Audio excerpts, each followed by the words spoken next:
Сайн байцгаана уу хүн үзэгчдээ. Өнөөдөр манай де факто нэвтрүүлгийн зочноор Монголын хамгийн том уурхайн төсөл болох аюулгүй компанийн гүйцэтгэх захирал ноён Армандо Торрес оролцож байна.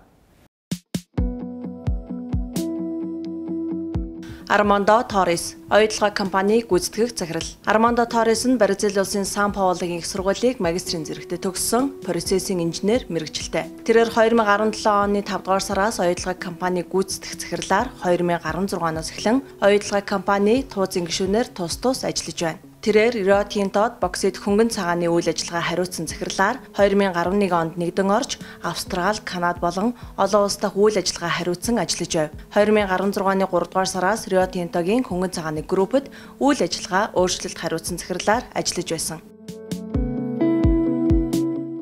Thank you very much for coming to this program. And I know you do some job that is so important for this economy, for this country, not only because it's a large project, but also it is kind of setting certain standard in management, safety, in mining industry, which is kind of the key industry in this country. Probably you do feel that every day, how you deal with it. Jargal, firstly, thanks for inviting me for this interview. I appreciate a lot the de facto, and it's quite a neutral and very professional news. And yes, really, it's a complex role. It's not an easy task. So we are leading 14,000 people in delivering the business performance, but also develop the underground mine.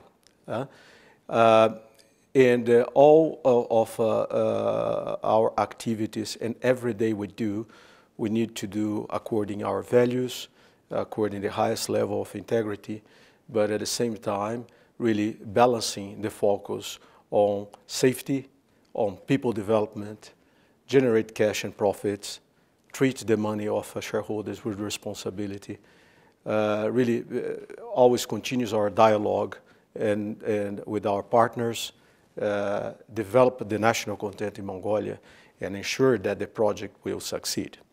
So all this complex environment requires a strong leadership, requires a strong team that support myself, and with a very good balance between Mongolian leaders and expatriate leaders. And that combination drives us to make the right decision every single day. You are doing unique operation in underground at the depth of 1.5 kilometers deep, developing one of few, and I understand it's the world largest in one mine investment. And then you talk about, of course, safety. First of all, you are keeping, how many people at any given moment you keep under the ground so far? I don't have that number specifically, but it is numbers around more than 1,000 people every single time in the underground facilities. Really, safety is the key element that any business leader should start with. If you have safety right, you have your business right. And yet you are keeping that record not only in Rio, in general in mining industry.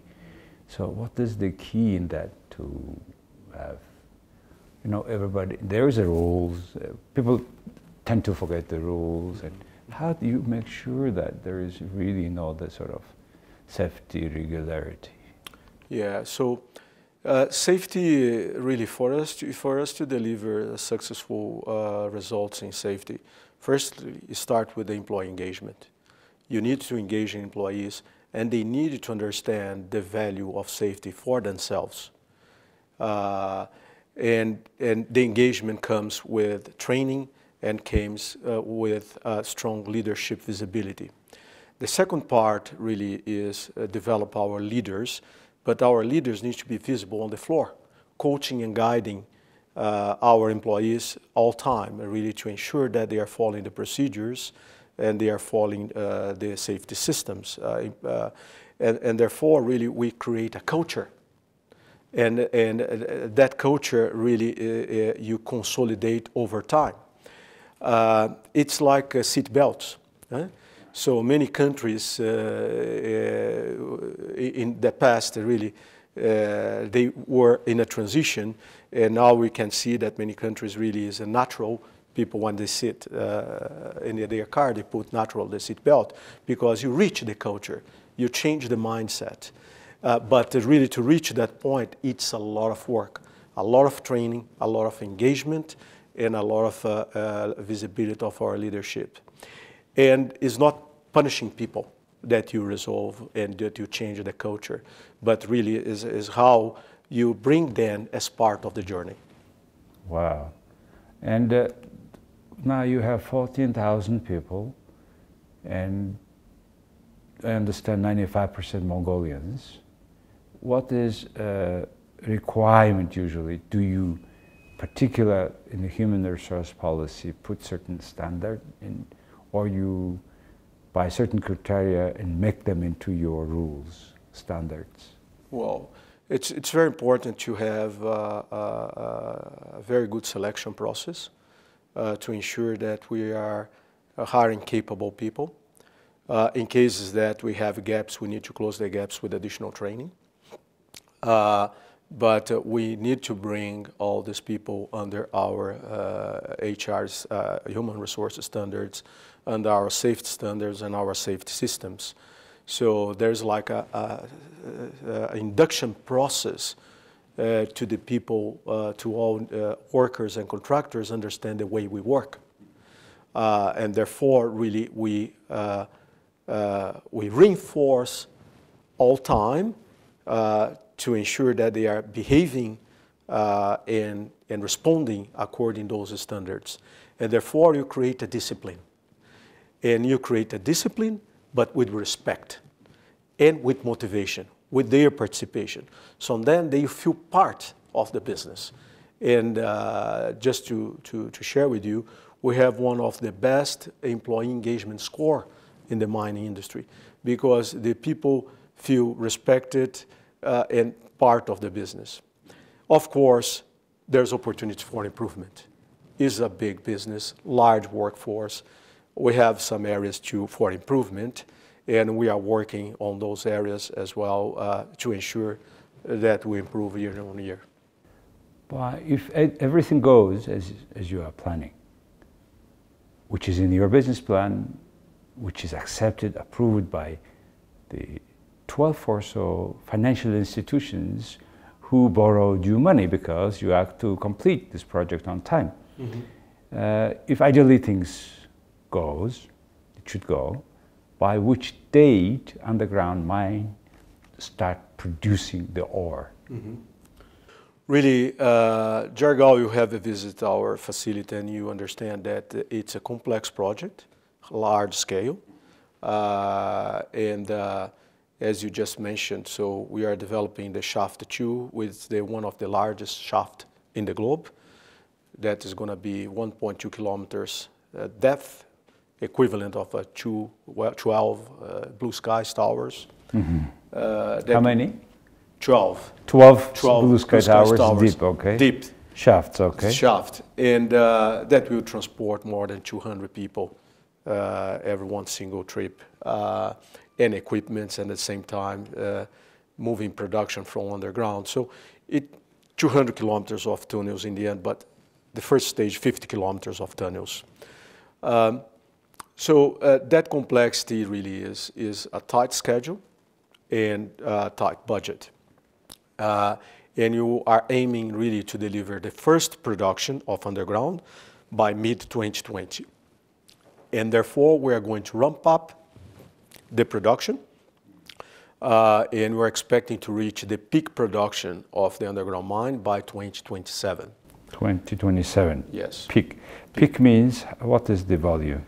Really is in metal production today. We are in the range of 150,000, 60,000 tonnages of copper. We are going to go. Which period of time? For lately last year. 150,000 for last whole year. Last 12 months. Okay. Okay. But we are going to move for 500,000 tonnages of copper. So you see, so you are going to produce 3 times more than we're producing today. 3.5 almost times by 2027. 2027. So that is about almost 10 years from now. Yeah. And after that, how long the mine will go? Well, the life of the mine, in terms of all ore bodies that you have, we're expecting in a range around 70, 75 years. But of course, each cycles will require new developments. The first stage now is Yugo North Lift 1, which is 1.2 kilometers depth. Then the phase 2 is Yugo North Lift 2, which we are going to go depth 2.5 kilometers. And therefore, we are going to go to the next ore bodies within our lease. So now current shaft under the ground, certain part of our body, and you go complete this one, then you move to another place, another shaft, and you go on, right? Exactly. So in that way, it may go 70 or so years, which is beyond, I don't know, next generations, etc. So basically, this whole, what you do is kind of basis for next 50 to 70 years work, right? Standards. Yes. You know. And this comes to an important point, Jargal. It's not only due to the large investment, but also our decisions should always look the long term.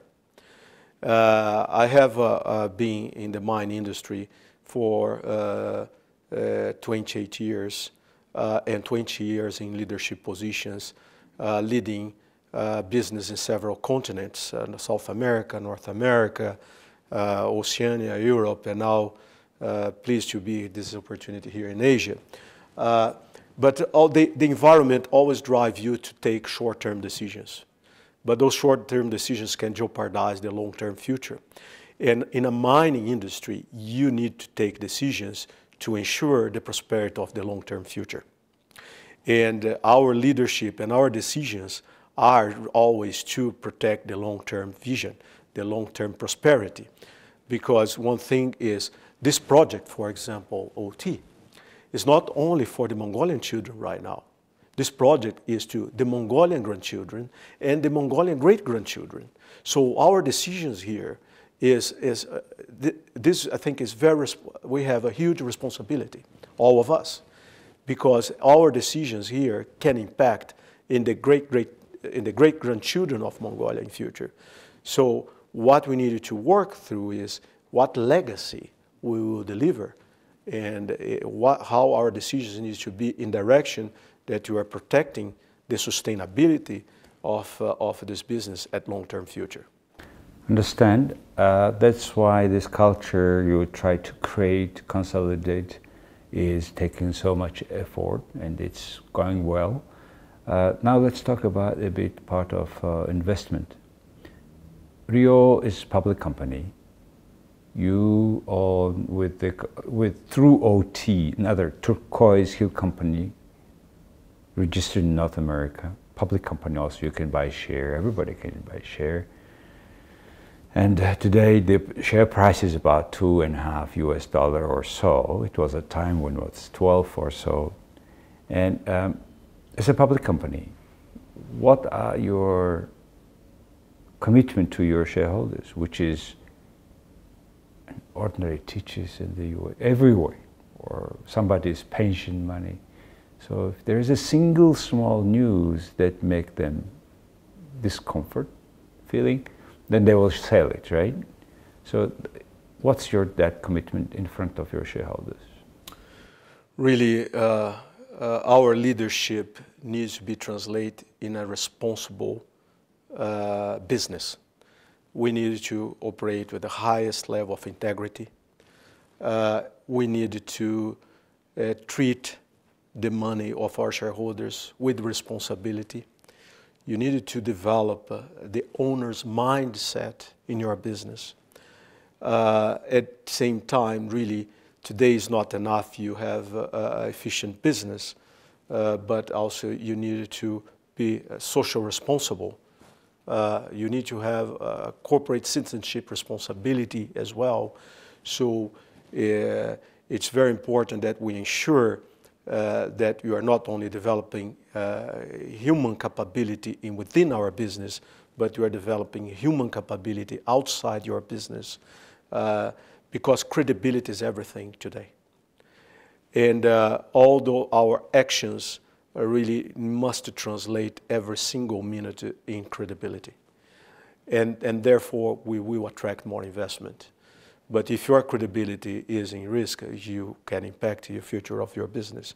So my role here is to ensure that our credibility is always on the top, where shareholders are comfortable that we are treating their money with responsibility, that we are acting as a responsible citizen, we are developing human capacity, bringing technology, and being a test case to the prosperity of this country.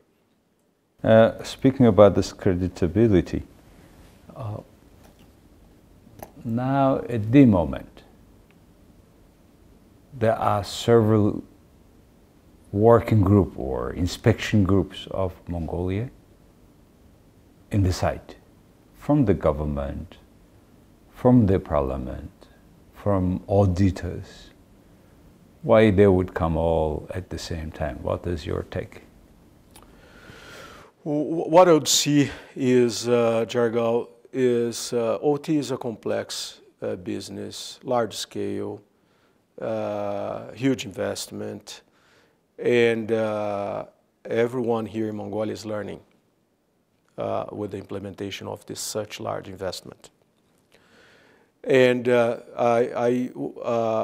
our policy of transparency is the best way really to all those governmental entities really understand the complexity of their business, is to be transparent with them.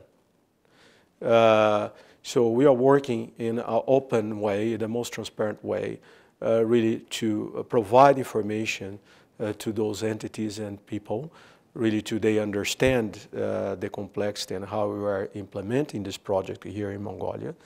And therefore really is, of course, we will continue dialogue with these leaders and entities to ensure that they understand well our business and the impact that this business brings to Mongolia. I would say is an opportunity to demystify some misunderstanding about our business. In some aspects, really, many negative comments comes to one or two clauses of the agreements that we have, but we needed to look those agreements with a broader perspective. This investment does not only bring a huge financial contribution to this country. This investment brings human capital, development of human capital. This investment brings technology. This investment is a test case for future investments. And under that perspective, if you analyze all those agreements, of course, they are very good to Mongolia. So in terms of financial contribution, just one example is this investment has provided to Mongolia more than $7.5 billion US dollars, or more than 18 trillion tigriks of financial contribution to Mongolia in terms of taxes, royalties, salaries, procurement expenditures, and so on. In terms of human capital, we're developing one of the third world largest mine in the world. 94% of the workforce are Mongolians. They have the opportunity to learn new techniques, new procedures, new way of work, new modern business way to do. And also we are developing, so far we have developed more than near 300 tradesmen under the international standards. We have international scholarship, but all this is to help us to sustain the future of our business. 700 businesses doing business with us in Mongolia. All of them, they are learning new techniques, new technologies. So this is the contribution of human capital and technology. So we have been a test case that we are leading, for example, the mining industry now in truck effective utilization, in fixed plant effective utilization. So it's a perfect marriage with the Mongolian people capability and Rio Tinto technology, is how our people are embracing the Rio Tinto methodology and technology and reaching high level of performance in a short period of time. We are 5 years business. And also we are, all international investors are looking the success of us. So all those benefits comes through those agreements. So you cannot analyze an agreement in a single point. You need to look then in a global perspective. And so there's the contribution of this business is go beyond the financial. You see, now around 15,000, 14,500 people work. And when mine from 2020 in operation, how many people will be working? Really, we are developing our workforce planning. Of course, the construction portion of the workforce has a period of time. Yeah? But we're looking at business in a range of 6,000 to 7,000 employees in future. Those then, the remaining people who are working now would have skills of underground mining, which they can use either in Mongolia or abroad, right? Exactly. So, and the way you are training them is internationally accepted, I understand. All our suppliers and contractors, we are helping and developing them in international standards. And, you know, Mongolia has a growth strategy. So all this business that they are participating of the underground mine, of course, why not? I'm sure that they have capability to support the next developments in Mongolia. So this brings a competitive advantage as well to Mongolia.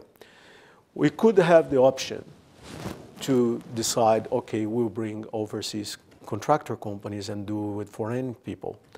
But really we decide for long-term future, not only for our business, but for Mongolia as well, strong commitment to national content.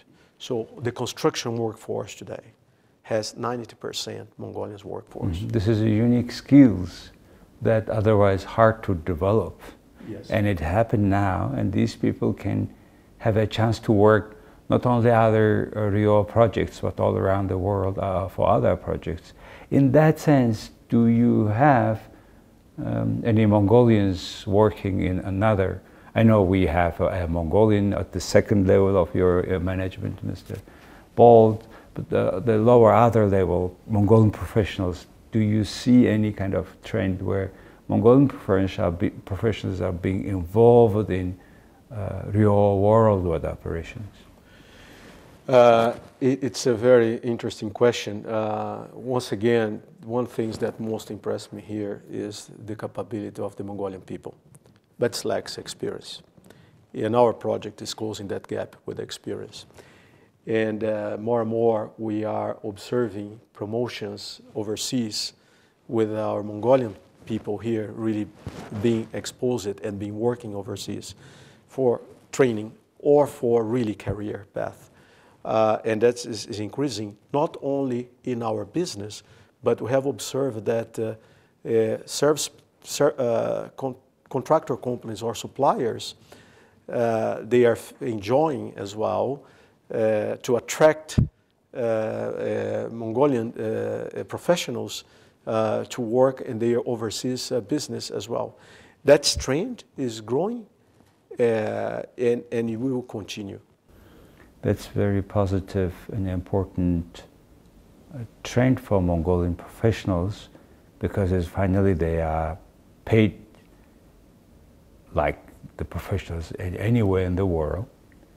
which gives good incentives to look wider than the Mongolia. And I think this part we here in this country need more elaborate.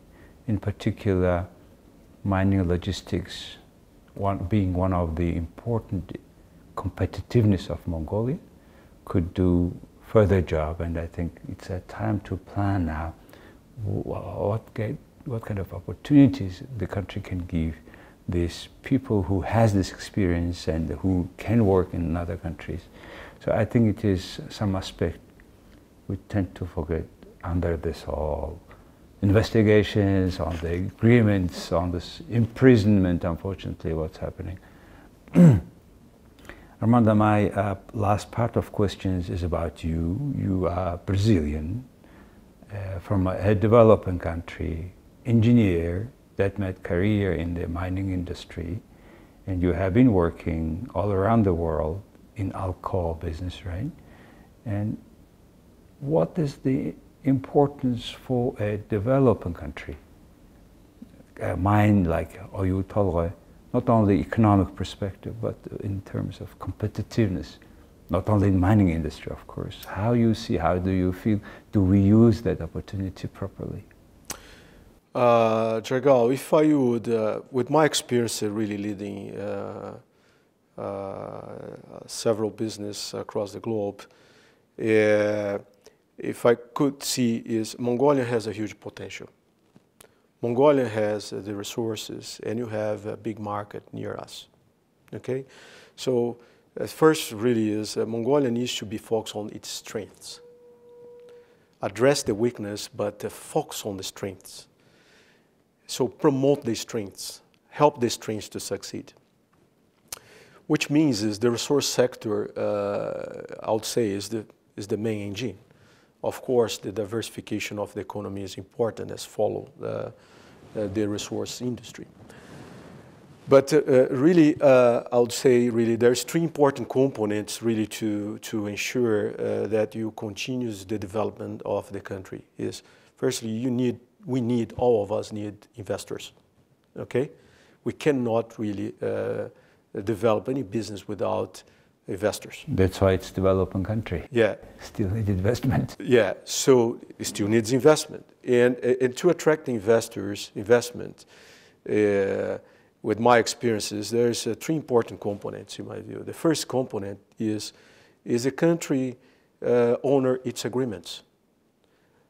Okay, agreements that you made with the investors, which attract investors, needs to be honored.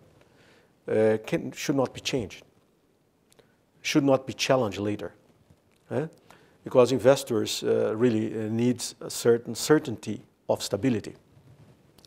The second point that's important is stability in the administration system. So you need to move to more and more to be professional in the administration system, and that should be a career plan. So many years in the same role.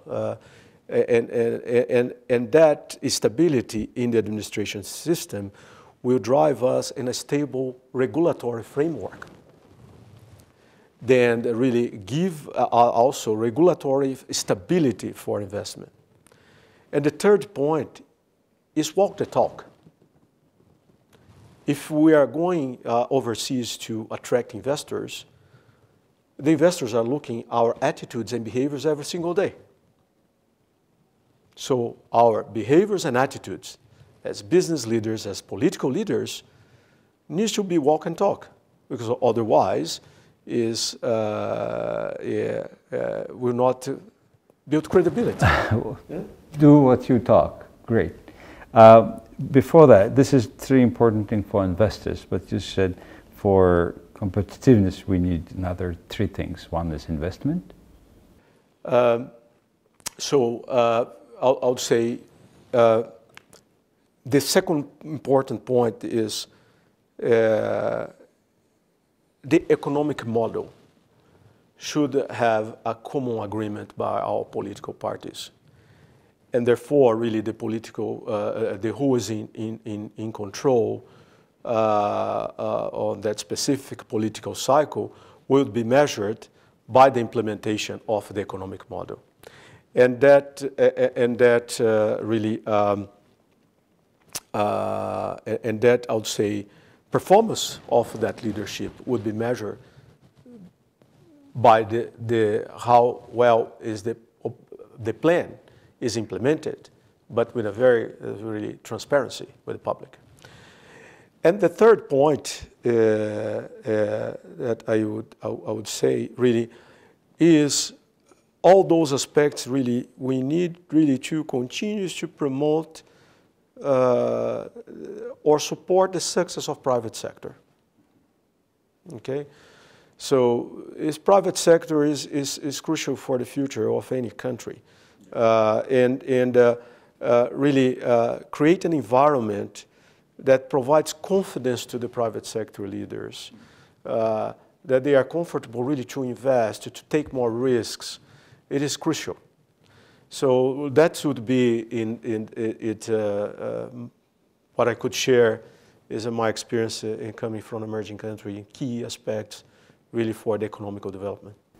Okay, my last question is about your staying in Mongolia. You are staying and you are dealing in an area where most of the nomads live. And those nomads, the way they follow better pasture, if you look at them, the way they live, behave, or if daily life happens, this is the deep background of Mongolians. What is your take on that? Is it hard? It's hard to deal with this, or? Oh, I think it's a wonderful people, wonderful culture, great history. And when I see really the nomads and the herders, I admire the resilience. How through many years they have been growing their families in many circumstances or adverse conditions. And look at the country, where is the country is today. What we should not never is forget what they did to this country. And what I admire in Mongolia, that you respect the traditions. And hopefully, is I expect in future, this will not be lost. Well, with that, let me complete my questions, and I would like to thank you, and I wish your team, huge team, do what you are doing in spite of everything that's happening in the country. Have this strength, because the time will show at the end, say 20 years from now, how important it is to see for the long term. Thank you. Thank you very much, Yargal, for this opportunity. Thank you. За хүн төлөвчтэй өнөөдөр манай дефакто нэвтрүүлгийн зочноор оюу толгой компанийн гүйцэтгэх захирал Армандо Торрес оролцлоо. Баярлалаа.